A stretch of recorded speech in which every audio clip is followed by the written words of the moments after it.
छत्रपती संभाजीनगरमध्ये एका प्रियकरानं प्रियसीचा खून केल्याची घटना घडलेली आहे आणि तिला पुरून टाकल्याची सुद्धा धक्कादायक माहिती समोर येते।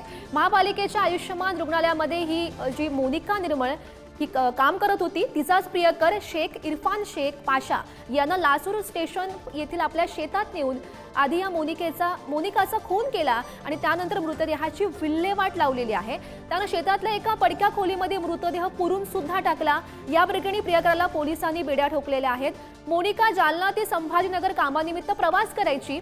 रेल्वे स्टेशनवर दुचाकी पार्किंग करताना तिची ओळख पार्किंग कर्मचारी पशेक शेख सोबत झाली। दोघांमध्ये जवळपास वर्षभरापासून प्रेमसंबंध होते।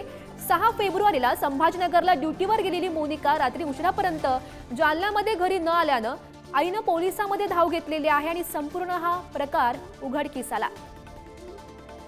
या संदर्भात अधिकची माहिती जाणून घेऊयात। आमचे प्रतिनिधी सचिन जिरे सध्या आपल्यासोबत आहेत। सचिन, हा धक्कादायक असा प्रकार म्हणावा लागेल। नक्कीच हा धक्कादायक प्रकार आहे। हा जवळपास 8 दिवसानंतर हा प्रकार समोर आलेला आहे। ही जी नर्स होती, ही नर्स जालना जिल्ह्यातून संभाजीनगरमध्ये रोज अपडाऊन करायची आणि त्याचा जो प्रेम प्रकरण होतं या पार्किंगवरच्या एका मुलासोबत होतं।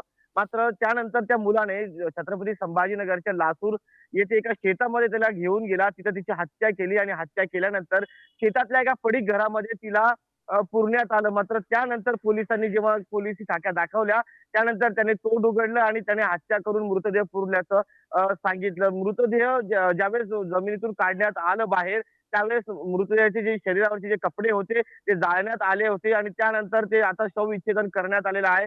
पोलिसांनी आरोपीला अटक केलेली आहे आणि पुढील तपास पोलीस करत आहेत। मात्र या धक्कादायक घटनेमुळे एकच खळबळ छत्रपती संभाजीनगरमध्ये उडालेली आहे। नक्कीच सचिन, खरं तर पोलीस नेमकी काय कारवाई करतात हे पाहणं महत्त्वाचं असेल। धन्यवाद दिलेल्या सविस्तर माहितीसाठी।